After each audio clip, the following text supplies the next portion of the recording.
Como es costumbre, procedemos a realizar nuestro ejercicio semanal de estudio de las preguntas y respuestas que ofrece el YUCAT, el Catecismo Joven de la Iglesia Católica.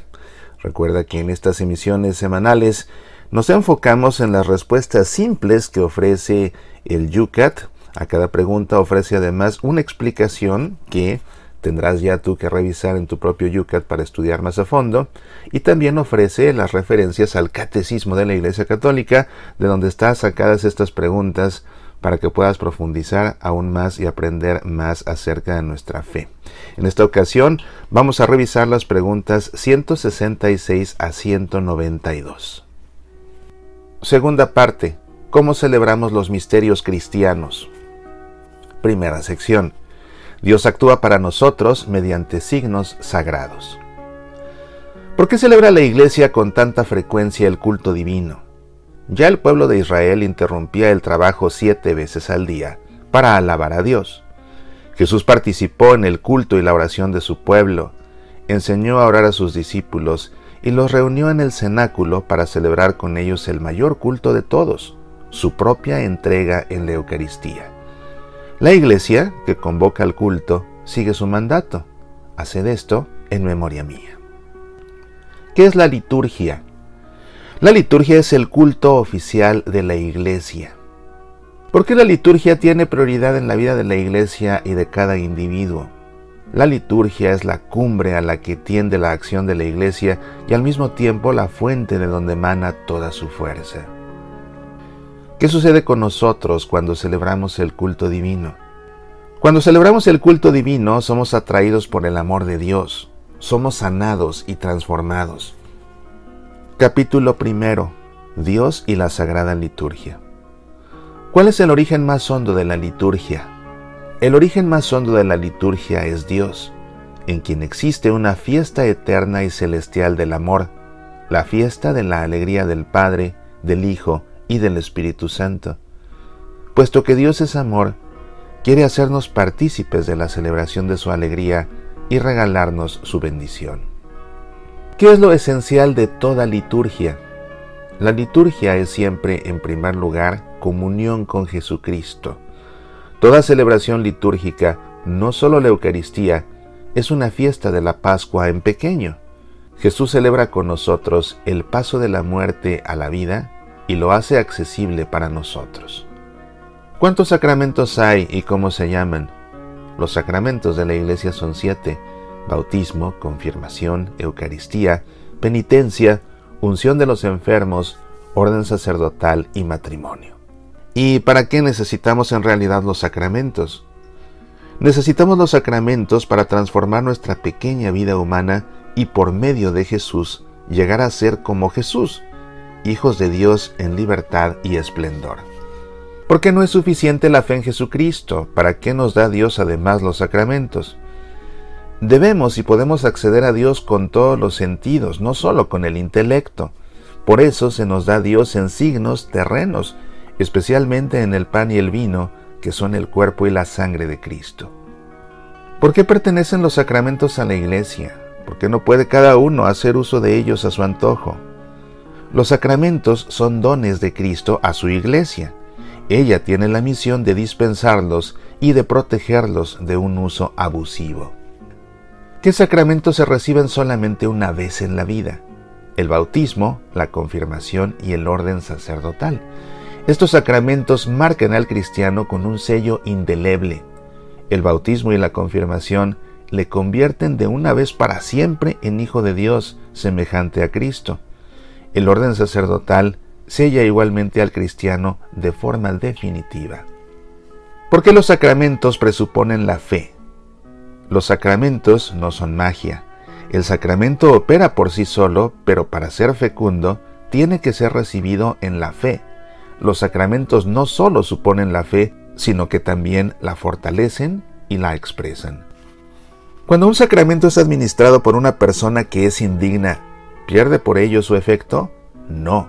Los sacramentos obran en virtud de la acción sacramental realizada, ex opere operato, es decir, independientemente de la actitud moral o de la disposición espiritual de quien los dispensa.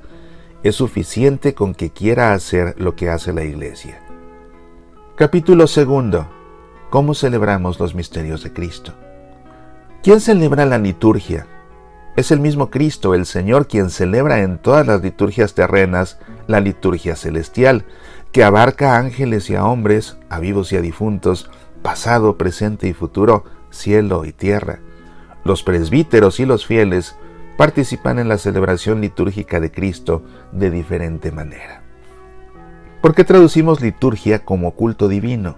El culto o servicio divino es ante todo el servicio que Dios nos hace a nosotros y solo en segundo lugar nuestro servicio a Dios. Dios se nos da bajo signos sagrados para que nosotros hagamos lo mismo, entregarnos sin reserva a Él. ¿Por qué en las celebraciones litúrgicas hay tantos signos y símbolos? Dios sabe que los hombres no solo somos seres espirituales, sino también corporales. Necesitamos signos y símbolos para reconocer y designar las realidades espirituales o interiores. ¿Por qué los signos sagrados de la liturgia necesitan además palabras? Celebrar la liturgia supone encontrarse con Dios, dejar que Él actúe, escucharle, responderle. Estos diálogos se expresan siempre en gestos y palabras. ¿Por qué se interpreta música en las celebraciones y cómo debe ser la música para adecuarse a la liturgia? Donde las palabras no son suficientes para alabar a Dios, la música acude en nuestra ayuda. ¿Cómo marca en la liturgia el tiempo? En la celebración litúrgica, el tiempo se convierte en tiempo de Dios. ¿Por qué se repite la liturgia cada año? Al igual que celebramos anualmente el cumpleaños o el aniversario de boda, así también la liturgia celebra en el ritmo del año los principales acontecimientos cristianos de la salvación. No obstante, con una diferencia decisiva, todo el tiempo es tiempo de Dios. Los recuerdos del mensaje y de la vida de Jesús son al mismo tiempo encuentros con el Dios vivo. ¿Qué es el año litúrgico? El año litúrgico o año cristiano es la superposición del transcurso normal del año con los misterios de la vida de Cristo, desde la encarnación hasta su retorno en gloria. El año litúrgico comienza con el Adviento, el tiempo de la espera del Señor. Tiene su primer punto culminante en el ciclo festivo de la Navidad y el segundo aún mayor en la celebración de la pasión, muerte y resurrección de Cristo en la Pascua. El tiempo pascual termina con la fiesta de Pentecostés, el descenso del Espíritu Santo sobre la Iglesia. Las fiestas del Señor, de la Virgen María y de los santos jalonan el año litúrgico. En ellas la Iglesia alaba la gracia de Dios que ha conducido a los hombres a la salvación. ¿Cuál es la importancia del domingo? El domingo es el centro del tiempo cristiano, porque en el domingo celebramos la resurrección de Jesucristo y cada domingo es una fiesta de Pascua en pequeño. ¿Qué es la liturgia de las horas? La liturgia de las horas es la oración general y pública de la Iglesia. Textos bíblicos introducen al orante cada vez más profundamente en el misterio de la vida de Jesucristo. De este modo, en todo el mundo, en cada hora del día, se da al Dios trino espacio para transformar paso a paso al orante y al mundo. No solo los presbíteros y los monjes rezan la liturgia de las horas. Muchos cristianos para quienes la fe es importante, unen su voz a la invocación de miles y miles que se eleva a Dios desde todos los lugares del mundo. ¿Cómo marca la liturgia los espacios en los que vivimos? Con su victoria, Cristo ha penetrado todos los espacios del mundo. Él mismo es el verdadero templo y la adoración a Dios en espíritu y en verdad no está sujeta ya a ningún lugar especial. Sin embargo, el mundo cristiano está lleno de iglesias y signos sagrados porque las personas necesitan lugares concretos para encontrarse y signos para recordar la nueva realidad. Cada iglesia es un símbolo de la casa celestial del Padre hacia la cual estamos en camino.